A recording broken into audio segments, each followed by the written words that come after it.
What's up, guys? Alex here with our next video update, and today's video is an interesting one. We're going to talk about an allodial title.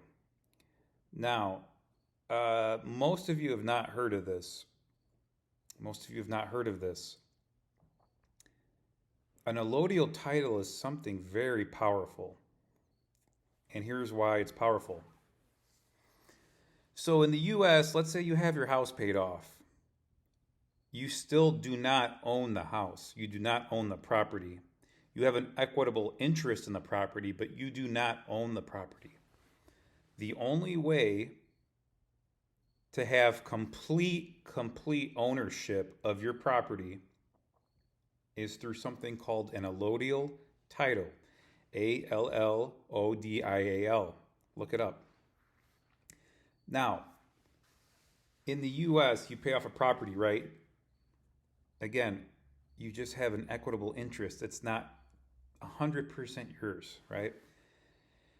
And what you're starting to see now is with a lack of knowledge, right, which is done on purpose through the US school system, which is intentionally trying to dumb down society. It's not by mistake, it's not by accident.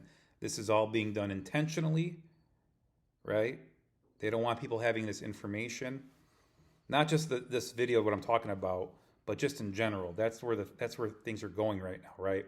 So if you have this title, not only can I can't even take the property I didn't from get you. that. Could you try again? I don't know why that's popping up, but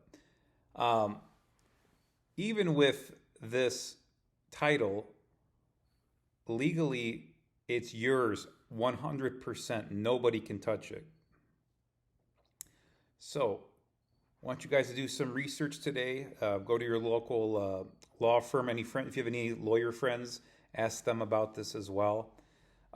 Because as I've talked about in some of my videos, I'm going to get into this some more in the future here. But people are asking now, like, what's the best way to invest your money? And with the current political and economic climate and societal climate and call it what you will, the collapse of the U.S. And if you're wondering when the collapse is going to come, we are in the collapse now, by the way. Just look around what's happening. People are asking, where's the best, safest way to put money? Because if you hold on to your cash in the bank, it's just going to evaporate, which is true too. Now, real estate to me seems like the safest spot at this time. Obviously self-defense weapons, but gold, silver, but that's more so insurance. Gold and silver is insurance. But at this time, I believe, and if you're saying crypto, I invested a lot in crypto, millions, lost millions in crypto, made it back, lost it, made it back. Too volatile. If you have the stomach for it, I no longer have the stomach for it. It's intense. You can make money very, very quickly and lose money very, very quickly. But that's for a whole other video. We'll get into that. I actually have a couple of videos. If you guys want to go back a couple of videos, you'll see my story on this wild ride. So back to land and real estate. I believe moving forward, the people that are going to come out of this in the best shape are going to be people that live in rural settings, that have their own land, their own way of having food, their own water.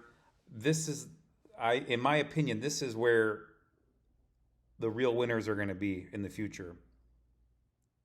And if you're going to spend, let's say you got $1 million or $100,000 or whatever, and you're going to put some money into land outright and pay it off, just remember, if you pay it off, the mortgage, right, you have an equitable interest, but you don't have complete ownership until you get this allodial title. So if you are going to go that route, you see where things are going, you want to buy some land and some property and some farms, look into this.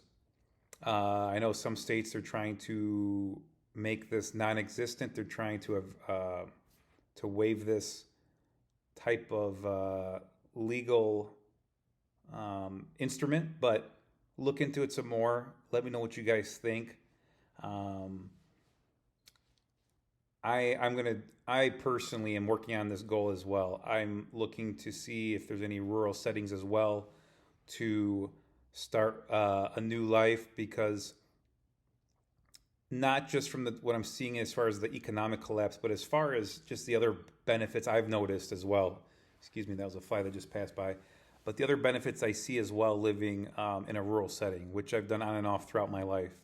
I've lived in a city before, and there's some benefits to that as well, more of the socializing part aspect, But besides that, and convenience of things being close, but even the grocery store now.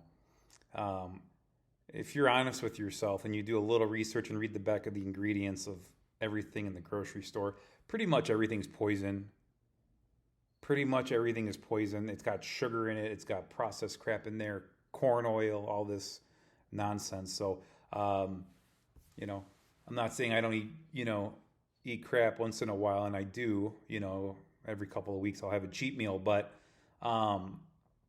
if you go in the grocery store, especially the kids aisle, it's just like candy and sugar and red dye this, cancer-causing chemicals. It's a big mess. It's a big mess. So if you're able to, in the future, get some land, have your own animals, that's the best way to move forward in the future with the way things are currently going. Let me know what you guys think. Let me know what you guys think. I got to be careful talking about certain subjects on YouTube because, as you guys remember, if you're some of my OG followers on Twitter, where I used to have 30,000 followers and poof, gone. So I'll talk as much as I can on here without getting, banned again. So leave your comments below. Let's hear your thoughts on the future of where you would like to live and your current state of living and what your goals are for the future. Comment below. Let's hear what you got. See ya.